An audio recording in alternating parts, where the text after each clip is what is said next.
Constitucionales, un programa auspiciado por la Asociación Argentina de Justicia Constitucional. Bienvenidos a Aires Constitucionales, espacio de la Asociación Argentina de Justicia Constitucional bajo la presidencia del doctor Patricio Marañelo, a quien felicitamos por su designación como nuevo presidente de la Asociación Mundial de Justicia Constitucional.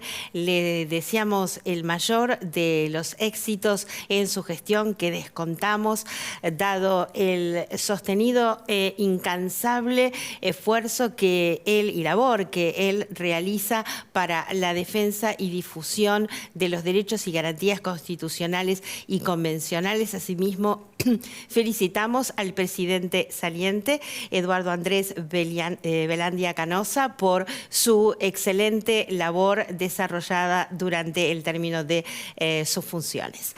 Ahora vamos a remitirnos a un fallo en el marco de una causa en la cual se desestimó la queja que había sido deducida por los defensores de quienes habían sido condenados por el delito de homicidio frente a la denegatoria de un recurso extraordinario por inaplicabilidad de la ley.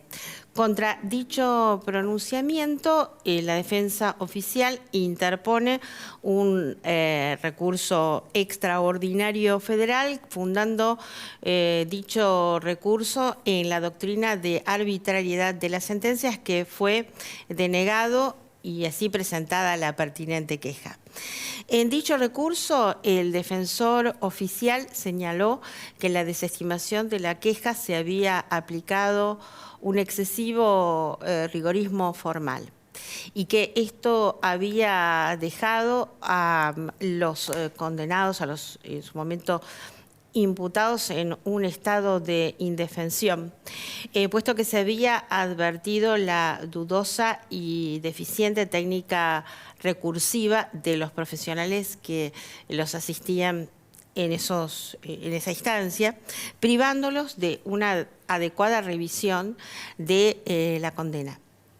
Y en tal sentido consideró que debía aplicarse un criterio más laxo para poder asegurar la garantía de la defensa en juicio, que está consagrada en el artículo 18 de la Constitución Nacional.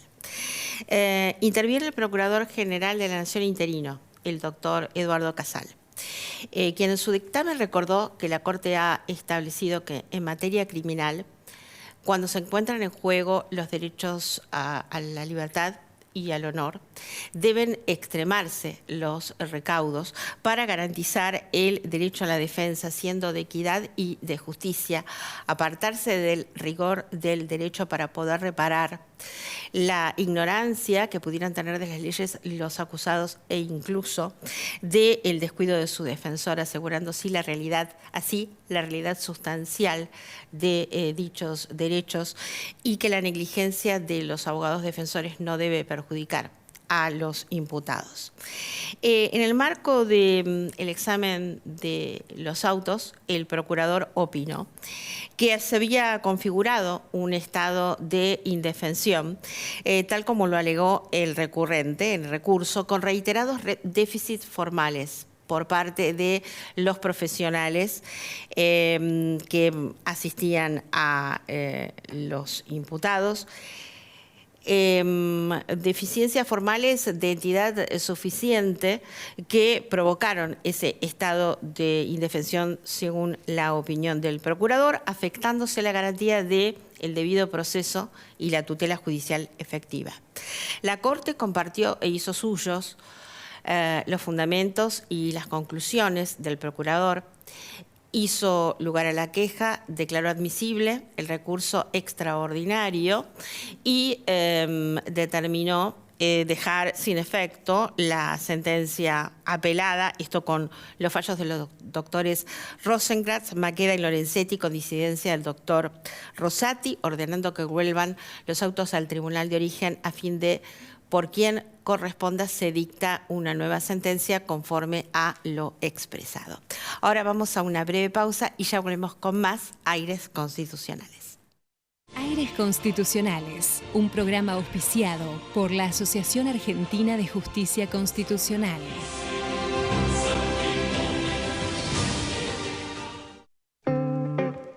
Misiones, santuario orgánico. Somos la primera provincia agrosustentable de la Argentina. Impulsamos el uso de bioinsumos para tener alimentos sanos, libres de agroquímicos. El cuidado de la salud de nuestros productores y consumidores es una prioridad. Somos un santuario orgánico. Gobierno de Misiones. Alfa 2000 Soluciones Informáticas, empresa líder en software para comercio exterior, presenta la firma digital para firmar todo tipo de documentación de una forma práctica y segura. Software a medida para todo tipo de operaciones. Comuníquese al 4345-5150. www.alfa2000.com.ar.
Cuando amás a alguien, te moves para que se sienta cuidado, protegido. Cuando amás lo que haces, te moves, te ocupás y no te rendís hasta obtener lo mejor. Cuando creces para brindar todo lo bueno que tenés adentro, te moves.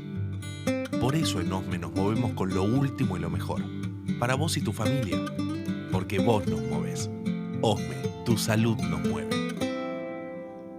Vivamos Vicente López.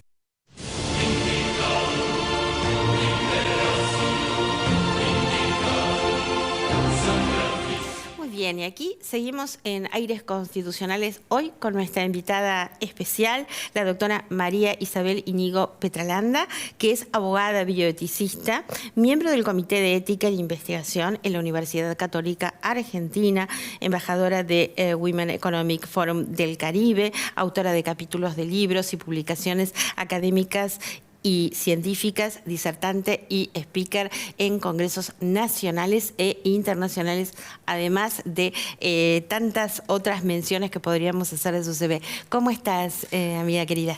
Hola Claudia, muy contenta de compartir este espacio nuevamente ya terminando el año. Siempre es un placer estar acá con ustedes. Sí, y además que tratamos de hacer de esto, ¿no? Del derecho a la salud, que vale la mención, que la protección a la salud está mencionada en el artículo 42 de la Constitución Nacional.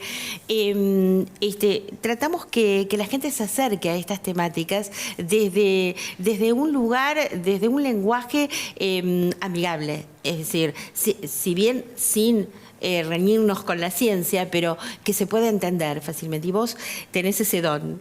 Bueno, muchas gracias. Y hoy, bueno, hemos elegido, le contamos a la audiencia, tratar un tema que tiene que ver mucho con la salud y con la vida, ¿no?, de todos nosotros, que justamente es lo relativo al consentimiento informado vinculado con determinadas situaciones. Así que vamos a empezar describiendo, por vos, obviamente, qué es el consentimiento informado y en qué ocasiones debe prestarse. Bien, el consentimiento informado en salud es un procedimiento dialógico. Ocurre, vos inclusive lo acompañaste con un gesto de ida y venida cuando introducías cosas muy, claro. muy importantes para Sí. poder entender que es un diálogo entre el paciente o el participante en investigación y el médico o los equipos de salud. A veces no es solamente ese paciente, sino que también es el familiar que participa de esa información. Y el consentir es expresar voluntad responsable, pero para tomar una decisión responsable como personas, además de conocer verdad y querer saber de qué se trata eso que se va a hacer sobre nuestro cuerpo o el ensayo donde vamos a participar, resulta muy importante recibir información. Y acá entran algunas particularidades. ¿En qué calidad se recibe esa información? ¿Qué tipo de información yo puedo llegar a comprender en un momento, digamos, de conflicto, como puede ser lo propio de estar recibiendo alguna noticia acerca de alguna práctica médica, de intervencionismo o quirúrgica a la cual un paciente se va a someter? Entonces, es un proceso de diálogo que ocurre entre personas, y esto es clave, que ocurre entre personas, no es un formulario por adhesión, ni es un procedimiento donde yo puedo digitalizar eso del consentimiento, no, tampoco es como se dice en el derecho anglosajón, un bill de indemnidad, no es una firma de una indemnidad que deja a las partes en un acuerdo. No, es el diálogo concreto que ocurre entre dos personas acerca de la cuestión contingente que va a ocurrir sobre la persona misma. Claro. Es decir, ahí es muy importante porque estamos hablando de un médico, un profesional de la ciencia de la salud que obviamente maneja tecnicismos que, digamos, el paciente común, salvo que es un médico, no los maneja. Entonces, ¿cómo tiene que estar formulado ese consentimiento que luego tendría que dar, digamos, el paciente para que se pueda deducir que el paciente entendió lo que firmó? totalmente. Eso es lo esclarecido. Lo propio de una característica, una cualidad que tiene el consentimiento significa que es informado, que lo adjetiva lo informado, y esa información es suficiente, y suficiente para quien la recibe, y no todos tenemos el mismo grado de comprensión acerca de un determinado procedimiento o lo que ocurriere. Entonces, lo esclarecido tiene que ver con esto, Claudia, justamente, con que el paciente, en el momento en que esto ocurre, o en cualquier otro momento, porque no se agota en el momento de la consulta médica, y al ser un derecho, como vos bien lo dijiste, a la salud y de preservar la dignidad y el bienestar físico, o de comprender y aceptar un tratamiento que se ofrece como una alternativa que no va a ser maleficente, cuanto menos para la persona, ese consentimiento tiene que ser claro. Y tiene que ser claro para quien lo lee, no para quien lo ofrece, para quien lo lee. Y también claro para la familia que acompaña a ese paciente.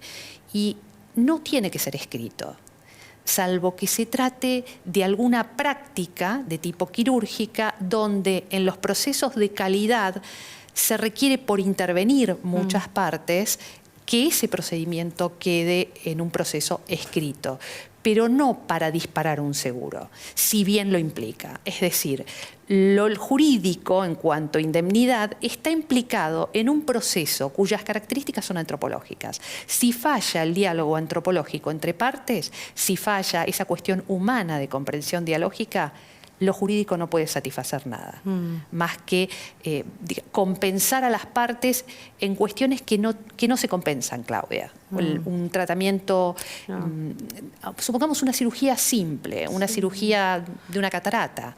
Una cirugía de una catarata tiene una explicación, ¿no? Una lente intraocular, una persona adulta que está decidiendo muchas veces pensando si va a estar en condiciones de poder presentarse, si va a poder tomar una medicación antes, o el familiar, que también es quien acompaña y que lleva a esa persona y que tiene que comprender ese procedimiento. Entonces, el momento en que se brinda tampoco es neutral. O sea, el paciente tendría que recibir información por escrito para llevarse a casa, que eso ayuda porque la puede conversar con la familia y organizan su momento de práctica terapéutica, pero fundamentalmente el médico o los equipos de salud tienen que tener ese arte de poder comunicar a la persona en su individual contexto las implicancias que va a tener. Usted se va a sentir de tal o cual manera, ofrecer un teléfono, porque parece que no, pero después de cualquier práctica uno queda un tanto, además de que participó de una operación, una intervención, hasta una extracción odontológica, aunque fuese una intervención menor, siempre tiene que haber algún contacto con aquel que ofreció la práctica. Y normalmente suelen ser mails o sitios donde el acceso a esa consulta no existe. Entonces, es conveniente, y creo que esto un poco justifica que estemos hablando, la carga que existe sobre lo profesional, los equipos de salud y sobre el mismo paciente también, de buscar ese esclarecimiento y esa compañía por parte del porque equipo aparte de salud. por ejemplo, frente a una intervención quirúrgica, son momentos de inseguridad, de vulnerabilidad. Absolutamente. Por la cual, o sea, digamos. Entonces, a ver, ¿qué información, de qué debe constar el contenido? ¿Cuál tiene que ser el contenido? El contenido del consentimiento ¿De qué informado. tiene que informar o que tiene que estar informado? La identificación del paciente. ¿Por qué? Porque es un documento que en la trazabilidad de la calidad de los procesos de asistencia, nosotros tenemos que relacionarlo a una historia clínica, tenemos que relacionarlo al sitio quirúrgico donde va a ocurrir. Entonces, el componente digital, historia clínica, o sea, física, esa historia clínica, tiene que quedar atado ese consentimiento informado y ocurre en conexión con esa historia clínica. La identificación del paciente, de un familiar, la identificación del profesional interviniente, y si hubiera un equipo de salud se suele poner también, y la práctica y los eventos adversos que pueden derivar o que son esperables científicamente argumentados, pero en un lenguaje simple. Es decir, las probabilidades de que ocurran ciertas contingencias derivadas de esa práctica deben constar en el consentimiento informado, porque el paciente decide siempre sobre varias oportunidades vitales y decide sobre su persona, sobre su propio proyecto vital. Entonces, en ese contexto, tener la mayor cantidad de información y saber, ante todo, que, y esto debe quedar escrito en el consentimiento informado, que lo puede revertir en cualquier momento. Y eso es muy importante. En investigación, a diferencia del consentimiento informado asistencial, existe una rigurosidad mayor porque tiene una hoja de información mucho más extensa donde los investigadores y su equipo generan un proceso, ya sea a través de videos o de visualizaciones de sitios, donde se trata de brindar, por ser un procedimiento más extenso en el tiempo, donde el participante participa justamente de distintas etapas de la investigación, donde al paciente se le va dando esa instancia, en ese diálogo que permanece in perpetuo hasta el final de la investigación, inclusive deseable también que persista después el contacto con el investigador. ¿Por qué? Porque hay un algo de esa persona que está decidiendo entregarse a un saber o a una decisión en el grado propio de la ciencia. El paciente tiene que tener, o el participante, mejor dicho, en un trial de investigación, el participante tiene que tener un beneficio en cuanto a que ese resultado, y no estoy hablando de una compensación económica, sino que ese resultado en la investigación vuelve así y vuelve a la sociedad, a la comunidad. Y esto es profundamente importante, que tenga acceso a ese beneficio. Y esto surge de la historia de la bioética después de los juicios atroces de los médicos alemanes, después de la Segunda Guerra Mundial, en el 49, el Código de Nuremberg, la Declaración de Helsinki de la Asociación Médica Mundial, con sus distintas revisiones, que ya la del 2013 nos presenta este consentimiento informado moderno, podemos decir, y hoy por hoy estamos hablando de un consentimiento informado esclarecido y digital, que ocurre inclusive en las plataformas de telemedicina, teleasistencia, pero son dos consentimientos distintos.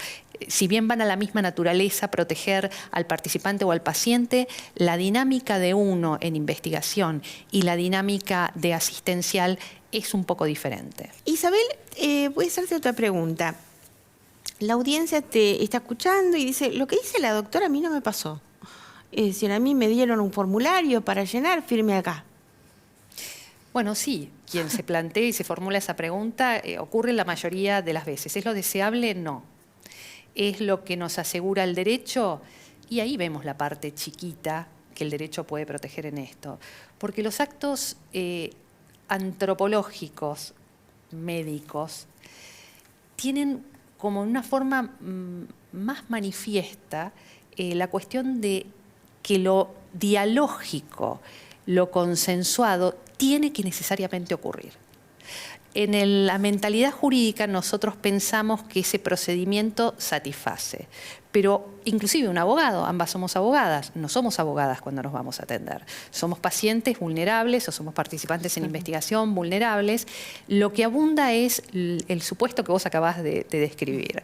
Esa familia o esa persona que hasta afirma, porque uno llega a la consulta médica con muchísimas dudas financieras acerca de su propia, digamos, condición sanitaria, ambas en conjunto, cómo me desplazo, cómo llego al lugar, cómo salgo de este lugar, voy a tener que volver otra vez a la consulta, voy a tener que pedir un permiso de trabajo, esto traerá medicación conexa, o sea, la vivencia del paciente, del participante y su familia es mucho más compleja que un consentimiento escrito. Entonces, lo deseable desde la seguridad en salud es que ocurra un diálogo perfecto. No suele ocurrir por un tema de gestión de procesos y porque esto te implica una persona informando. Desde luego que desde lo digital, que no es para todos lo digital, porque si no tenés acceso a una herramienta digital o a un dispositivo no te enterás de esa información que te envíen a través de un canal digital, pero lo digital puede ayudar a algunas personas, no al universo de todas las personas, a recibir información a través de videos fáciles que agilicen eso que en el consultorio no se pueda dar. No es deseable que el paciente haga una búsqueda libre en Internet para ver cómo soluciona eso. No es lo deseable. Él constituye una singularidad. La medicina es una estadística, pero la práctica médica, que es el corpus de este consentimiento informado, es la individualidad de esa estadística de ese paciente en ese momento y con respecto a esa circunstancia. Sí, incluso Isabel, desde lo personal, ¿no? Desde lo cotidiano, ¿cuántas veces uno se encuentra con el relato de gente que tiene una intervención y dice, bueno, a mí el médico me dijo que iba a ser sencillo el posoperatorio y aquí estoy con dolores, que no me puedo mover? Sí. Y cómo, o sea, eso tiene que haberse comprometido también el médico, porque trae unas consecuencias laborales y personales, además, que o no constaban en ningún lado o no. O bueno, pero esto sucede. Claro, en salud no podemos asegurar el resultado de algo, no hay una fórmula establecida. Sí hay una estimación de lo que es la efectividad clínica con respecto a tratamientos determinados frente a ciertas patologías, y esta es la práctica, para eso están las guías clínicas y la investigación, que es el sustrato de esta decisión, y la deontología, que es lo que agrupa moralmente la decisión de los médicos que intervienen o de las enfermeras en los equipos de salud con respecto a cómo tratan a ese paciente. Entonces, lo complejo acá, justamente que interviene la bioética, es el análisis de esta cuestión que supera el acto jurídico. El acto jurídico es minúsculo frente al acto antropológico, y lo subrayo, porque ahí ocurre lo más interesante. Un paciente que ha recibido información suficiente, amable, es muy importante el tema de la amabilidad, porque se está hablando de mi persona.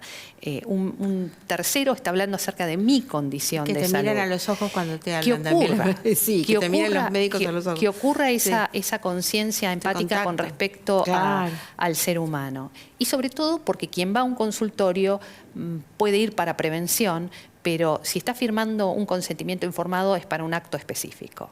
Porque por lo general el consentimiento informado en asistencia, y esta es una de las diferencias interesantes, es que no es escrito, ocurre en la misma consulta. Claro, pero sí en la intervención. Como de costumbre se nos va el tiempo. Quería hacerte esta pregunta. El consentimiento informado son formularios que están ya preestablecidos, es decir, con esto que quiero decir, a requerimiento del paciente, frente a, por ejemplo, un estimado del posoperatorio, ¿lo puede requerir si no consta? Por supuesto, el consentimiento informado no debiera ser un formulario por adhesión. Claro. Para eso se trabaja desde los institutos de bioética y para eso trabaja la bioética, para formular y exigir, y el Ministerio también como autoridad máxima, de una política de seguridad del paciente donde el consentimiento informado integra un capítulo, que lo integra en la Ley de Derechos del Paciente y también en nuestro código, donde tiene que reunir estas características, información suficiente. El modo como vos lo hagas, video, entrevista, será el más valioso moralmente, será aquel que otorgue mayor comprensión información al paciente y su familia. Y, por supuesto, la contingencia que ocurre la tiene que digamos, asumir en primer lugar y lamentablemente el paciente, pero los equipos de salud, porque no se puede asegurar la cura ni el éxito, pero hacer todos los intentos de calidad que persigan el resultado beneficente para el paciente, sí. Nos quedan 2 minutos, no sé si es muy breve el tiempo, porque yo quería preguntarte en el mismo tenor, en los casos de las cirugías plásticas, Sí. ¿qué debería incluir el consentimiento informado? En cirugía plástica es muy importante comprender que si va a ser una práctica quirúrgica, el paciente tiene que asumirlo como si fuese cualquier práctica quirúrgica con anestesia, por más que la minimice el profesional. Tiene que existir también una explicación si va a haber sustancias inyectables, lo que fuere, vinculado a tecnología sanitaria que asiste o que va a utilizar el profesional, también explicado acerca de las características de ese material. Tiene que conocer el paciente y dialogar con su médico alguna condición preexistente, es decir, alguna enfermedad crónica o algún tipo de condición física que no le permite, orgánica básicamente, inclusive de su espiritualidad. Una persona con un trastorno de ansiedad no es deseable que se someta a una práctica quirúrgica que no resulta necesaria en carácter de urgencia o de emergencia. Entonces, a mí me parece que la prudencia es lo que tiene que obrar también en el paciente. Pensar que, aunque se trate de una práctica menor, cualquier intervencionismo en salud tiene una implicancia sobre la persona. Se nos ha terminado el tiempo, Isabel, como siempre, muchísimo más para hablar, así que, bueno, vamos siguiendo esta saga de entrevistas que vamos teniendo. Un placer, Claudia, estar con vos. Pero bueno, realmente y agradecida en nombre de la audiencia, porque vamos aprendiendo de un tema que nos toca a todos tarde o temprano. Así que, bueno, muchísimas gracias, a Isabel, vos, Claudia, que estés muy bien y muchas gracias. En este espacio. Nosotros nos despedimos entonces hasta nuestro próximo programa, como siempre, aquí en Metro. No olviden seguirnos en nuestra página www.ajc.com.ar.